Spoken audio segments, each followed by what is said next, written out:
This podcast is about the unexplained death of a young woman, Laura Van Wyhe. I have reviewed and I will report on the contents of official case files provided by the police department that's investigating her possible homicide, including witness interviews and police reports.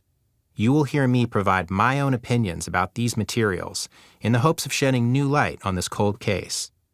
It's important to stress, no person has ever been charged or convicted of killing Laura, and everybody identified in this podcast is innocent until proven otherwise. Previously on Bonaparte. During the years when we get a lot of rain, it's like day-glow green here. It's kind of like Ireland. She was an artist through and through, in the kind of way that, like David Bowie is an artist, it's their whole self that's an artist. If you hear their story and you listen and you find out more about what they went through, you can, in some ways, kind of go back there with them. This is still the part that I can't let go. It upsets me so much to think about what she went through. And that's what I mean when I say if it was a hit and run, thank you. Better, yeah. Because I prefer that to people that she knew fucking hurting her.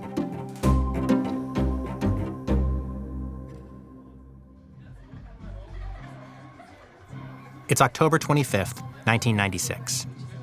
Laura Van Wyhe has just turned 21 years old. She's living with her mother in Iowa City, taking care of her 14-month-old son, Samson. Laura had broken up with Samson's father, Donnie Knight, that summer, but they remain on good terms, and Donnie invites Laura and Samson to Bonaparte for a party at his mother's house. The party is a small gathering, mostly Donnie's family. His two sisters both had young kids of their own, and they were there. There's beer in the refrigerator, joints are passed around, and a Sega video game is played most of the night. According to what Donnie later tells police, they were playing Freddie Couples golf. A little after 11 p.m., witnesses say that Laura starts getting ready to leave. It's possible she's upset. Donnie says the two of them had an emotional conversation about their relationship, and another witness overheard what he described as a small argument between them. At around 11 p.m., a friend of Donnie's mother stops by the house. Laura gets into an argument with him, accusing him of having assaulted a friend of hers. It's probably a case of mistaken identity, and we'll look more closely at that in a later episode. But he leaves, and things appear to be smoothed over. So now it's 11 p.m., Laura has Samson with her, and it's an hour-and-a-half drive back to Iowa City. According to what Donnie and the others tell the police, Laura decides to spend the night with Donnie's older sister Sarah and her husband Tony. Tony and Sarah live only half an hour away, in Tony's hometown of Cahoka. Just before 2 a.m., Laura is found unconscious and fatally injured on Highway 136, a few hundred yards from Tony and Sarah's trailer. 25 years later, what happened to her that night remains a mystery. From Imperative Entertainment and Vespucci, I'm Jason Stavers. This is Bonaparte.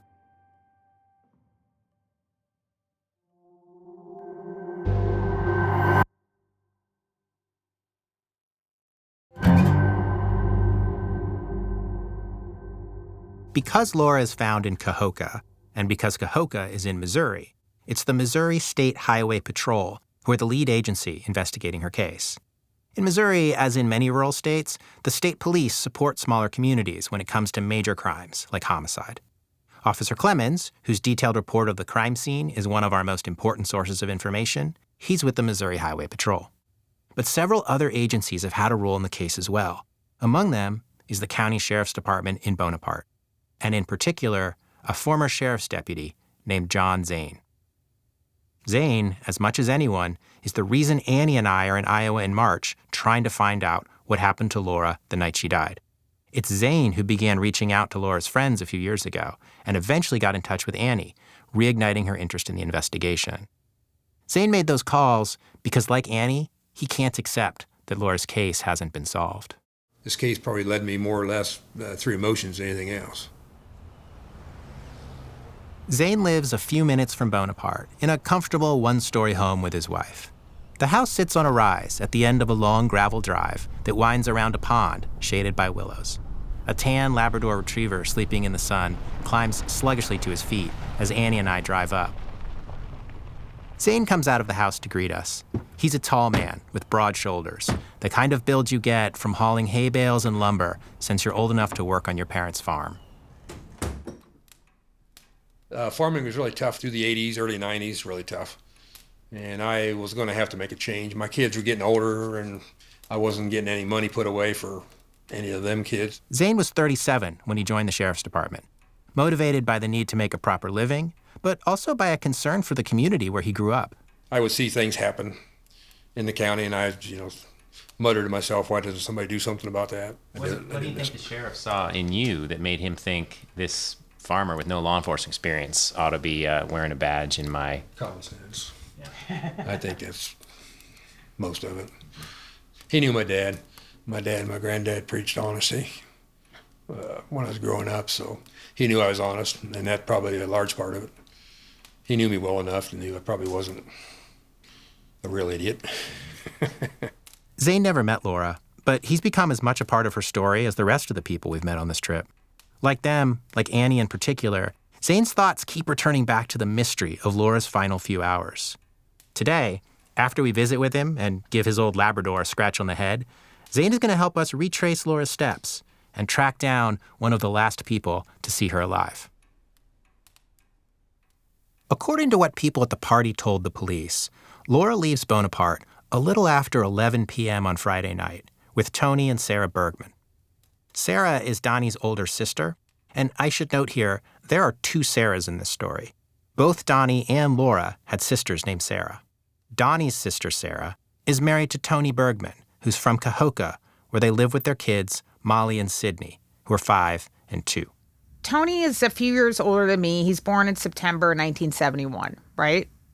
So at this time, he would have been 25 years old, probably about 6 feet tall and pretty slender at that time, brown hair, nice looking person. What I recollect about Sarah Bergman. She's pretty short. She had the puffy bangs. She's probably about my size, maybe an inch or two taller than me. I'm only 5 foot. I'm just a little bit under 5'2". It isn't clear why Laura goes to Cahoka that night. The police interview everyone at the party, but only in one of the interview summaries does anyone offer a possible reason for the trip. This is from the police interview with Donnie.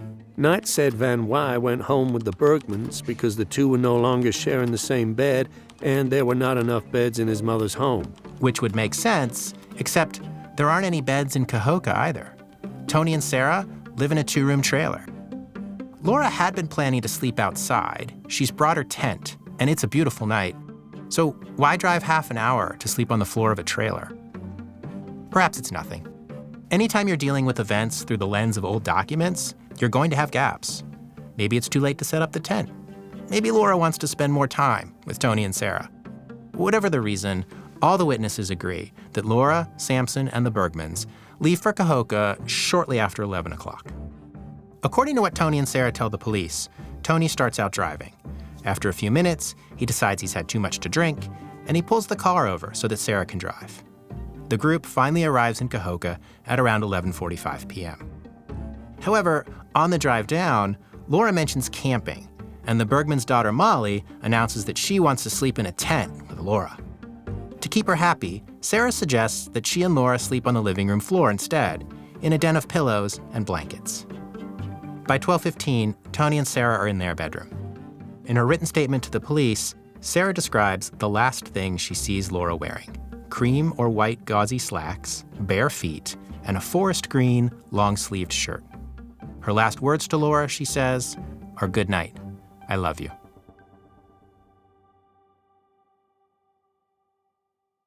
The plan is to return to Bonaparte by 8:30 the next morning.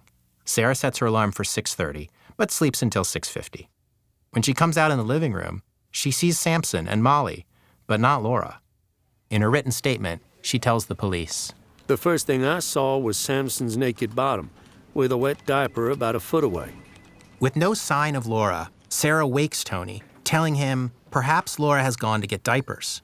Tony gets dressed and realizes his black satin jacket is missing from its hanger in the small closet by the front door.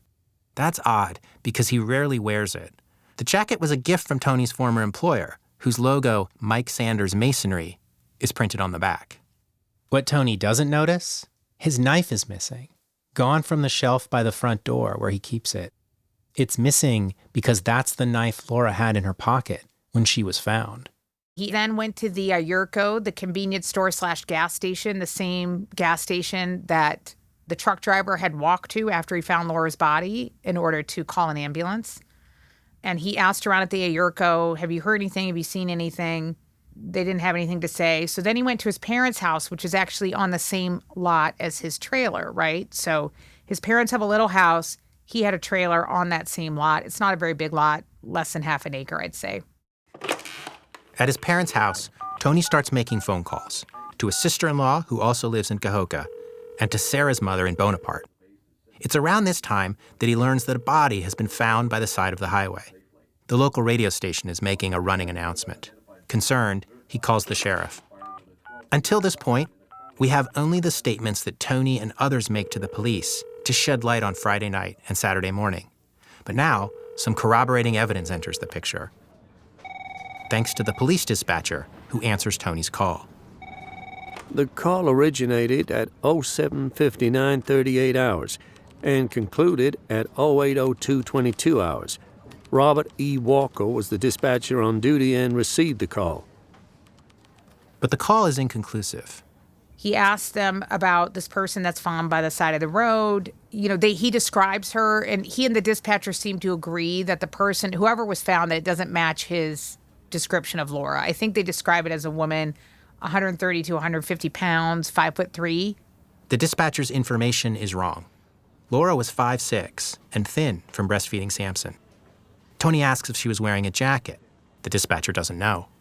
The Bergmans are supposed to be in Bonaparte in half an hour, but there's still no sign of Laura.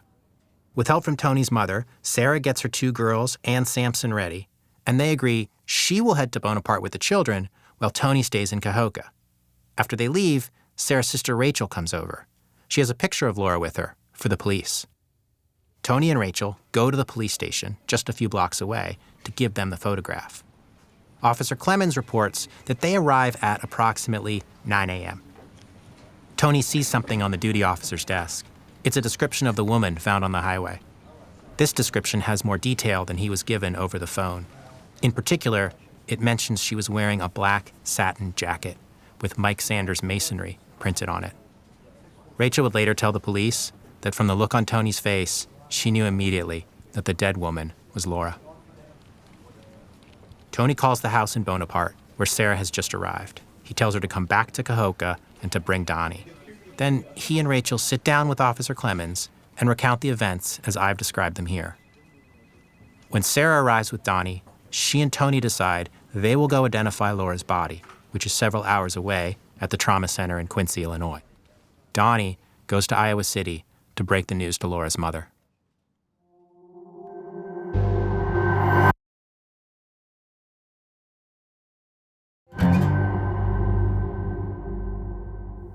When you need to reconstruct a series of events from scattered bits of evidence, determining an exact chronology is essential. A partner at Gibson Dunn that Annie and I both worked with was a big proponent of timelines, like literally a horizontal line across the page, or across hundreds of pages, with events marked along it by date and time. She would have us do timelines for everything. We even had a specific software package just for timelines. It was something Annie and I joked about. Annie would call me to say, I talked to Andrea about this new evidence. And I would laugh, asking, she wants a timeline prepared, right? Over the years, though, Annie and I came to see the wisdom of this approach. Putting together a chronology or timeline is just a basic exercise to understand a set of facts. It's one thing to read through a stack of documents. It's another thing to try to organize the information in those documents. And there may be various ways you want to organize it, but chronology is certainly one that is almost always useful because our world happens chronologically. So if you're trying to figure out what happened, a chronology is one of the most useful things that you can do. And it will just highlight connections or things that are unexplainable in a set of facts. Things get clearer when you wrestle them into chronological order. And if they don't, that tells you something about the quality of your evidence. It gives you new questions to ask. Now, there are challenges. A common mistake we all make is to put too much weight on the earliest evidence that we happen to receive. If the first witness you talk to tells you that a person left a party at 11:15 p.m., then you build your timeline around that. You become invested in that timeline. It forms your mental model of events.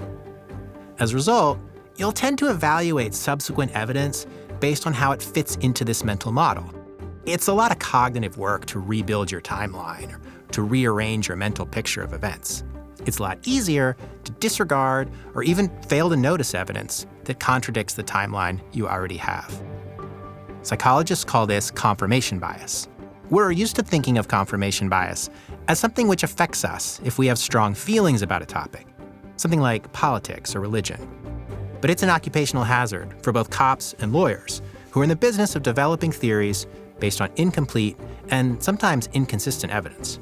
A good investigator keeps an open mind even as they develop a theory of the case. So as we try to piece together the last hours of Laura's life, it's important to keep in mind that most of what we know is based on statements made by witnesses, filtered through sometimes sparse police reports. And even honest witnesses are often unreliable.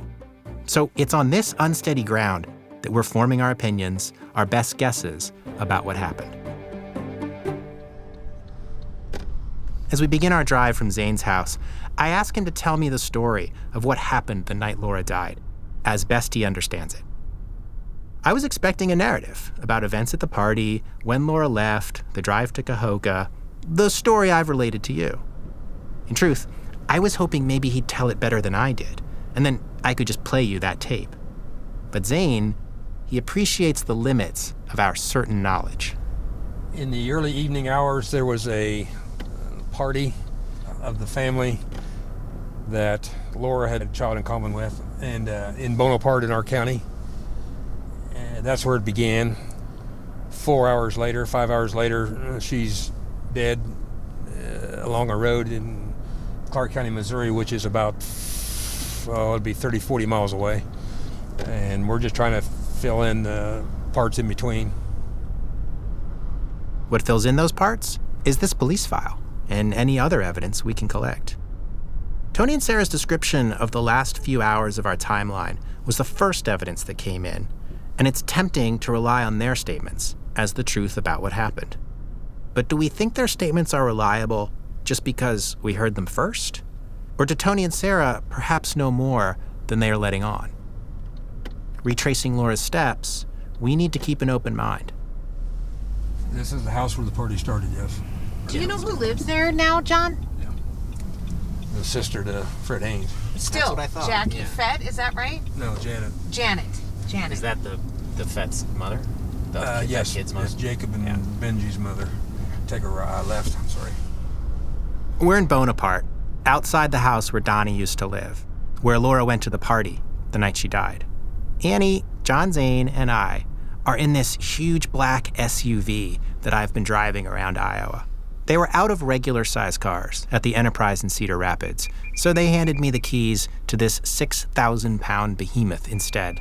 It's got cameras and sensors all over, and everyone seems to be attached to something that beeps or buzzes at me. It feels like the least subtle stakeout in history, parked across the street from this house that I've been picturing for years.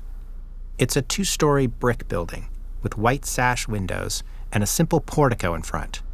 Federalist style, I believe is the architectural term. There are some shingles missing from the roof. One of the windows doesn't sit right in the frame. I expect if we were to go inside, the floors would creak. A few kids' toys are out in the yard. There's no sign of anyone home. Now, Bonaparte is a small town. According to Zane, Janet Fett lives in the house now. Her sons were friends of Donnie's. In fact, they were here, at this house, the night Laura died. And this is a long-standing point of frustration for Zane, that friends of the Knights own the house now. He wants to get a forensic team in there. Even years later, he thinks there could still be important evidence inside. I put quite a bit of effort into a search warrant on the house back in Bonaparte, hoping to find blood traces. We were blessed to have an old forensic guy retire out of Davenport and move down into our county, and he did a lot of training. So I got a lot of opinion from them as far as how long will blood evidence be valid, would last. Yeah. And several years. And I tried real hard to get a search warrant for blood evidence, the floor with the cracks in the floor. That's also a question we could ask Tony. Tony and Sarah might be telling the entire truth, or they might be changing a handful of small details because some of these details are incriminating, or perhaps just embarrassing. Or their entire story could be a fabrication. Their speculation that Laura left to get diapers certainly doesn't convince Annie. You know, Laura she was a very resourceful and extremely smart person, and there's no way she would have left her baby at 1 a.m. to go to a convenience store and buy diapers. That would not have happened. And even if she did leave for that purpose, or any purpose, how does she end up on Route 136 wearing Tony's jacket, carrying Tony's knife, a plate of rice, and the rest of her strange belongings? And if she was hit by a car, or by the trucker that found her, how does a sober adult get hit by a vehicle on a clear night with a full moon on a straight, flat road with no traffic? Driving away from the night house, I ask Zane if there's anything unique about Bonaparte. No, it's common for this area. Small dying town. You have grocery store, one convenience store, you can buy gas. The school closed, so they don't have a school anymore. For us, though, Bonaparte is significant. As we construct the timeline of Laura's life, Bonaparte is where our certainty ends. Consider the most basic question. Why was Laura in Bonaparte that night? When Annie first told me the story, she described the gathering in Bonaparte as a birthday party for Laura. That's how the media covering Laura's death at the time characterized it as well. As early as Tuesday the 29th, the Cedar Rapids Gazette ran a front-page story with that detail, and it appears in media coverage to this day. But was it a birthday party? Donnie has said that it was, and that he'd baked a cake. But nobody else at the gathering describes it that way, or even acknowledges that it was Laura's birthday. In their initial statement to the police on Saturday morning, neither Tony nor Sarah say anything about Laura's birthday. Sarah specifically says she and her family were there to visit Donnie and her other brothers. Later, Tony would say under oath he didn't know it was Laura's birthday at all. You can see why that detail is stuck, right? Why it's become part of the mythology of the case. It deepens the tragedy for it to have been her birthday and fits our need for narrative. Sure, it probably doesn't matter if it was a birthday party for Laura or not, but it's the very first point plotted on our timeline, and maybe we can't even trust that.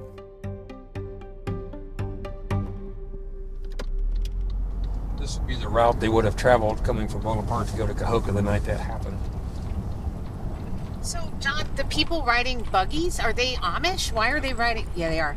We've always had a pretty strong Amish community in the western part of the county. Even when I first started 25 years ago, there was a good-sized Amish sect. Nice people. Sunday's their day when they party. Sunday night they'll buy beer, all the beer and cigarettes that they can buy. And on a Sunday night, if you see a horse going down a gravel road just barely walking, you know the horse knows how to get home, and the kid's so drunk he don't know where he's at, so the horse is taking him home. That's funny. Yeah. The car can't do that. No. Not yet anyway. It's a long way from New York City, but the local color is a welcome distraction as we cross the Des Moines River and head toward Cahoka. We'll go across the bridge and go left at the intersection there and go down through Cahoka. I don't get out that much anymore down this way, so. It's an easy drive, and along the way, Annie tells Zane more about her friendship with Laura and how his call led her to review the police file and throw herself into the case. Then our conversation circles back to Tony Bergman and what he might know, what he might tell us. According to his statements, he and Sarah were the last two people to have seen Laura alive. So this is Cahoka. So Jason, straight down here, probably the light. Yep. That's the Ayurko at that corner. And Laura's body was found about a third of the mile to the right there. But you see how much flatter it is here than Bonaparte. It's remarkable how quickly the topography changes and how much that changes the feel of the place. Bonaparte, it's a town down on its luck. But if you keep your eyes off the details, the missing shingles, the closed down stores, it's beautiful. Green and wooded, tucked into folds of this rich black earth and a meandering river. Northeastern Missouri, on the other hand, has no such natural beauty to distract the eye. It's all straight lines, flat plains. Still, despite the absence of cover and the high-tech gadgetry of my rental SUV, we're practically on top of our target before any of us recognize him. Keep going. Is this Henrietta right here? Oh, this might be it. Yeah. It is. Yep. It's a little quicker than I wanted to come up on him. Good luck. That's next time on Bonaparte. Bonaparte is a production of Imperative Entertainment and Vespucci and is written and hosted by me, Jason Stavers. For Imperative Entertainment, the executive producers are Jason Hoke and Andrew Richards. For Vespucci, the executive producers are Daniel Turkin and Johnny Galvin, with story guidance from Matt Willis and Pete Sale. The series producer is Thomas Curry. The executive producer is Emma Wetherill. Original music by Thomas Ross Fitzsimmons. Audio mix and sound design by Peregrine Andrews at Moving Air. Voice acting by Matt Addis. Special thanks to Thomas Matisic. Visit the Champion for Laura Van Wyhe Facebook page or championforlaura.com for more information about how you can help. If you like the show, please make sure to leave a review and don't forget to tell your friends. Thanks for listening.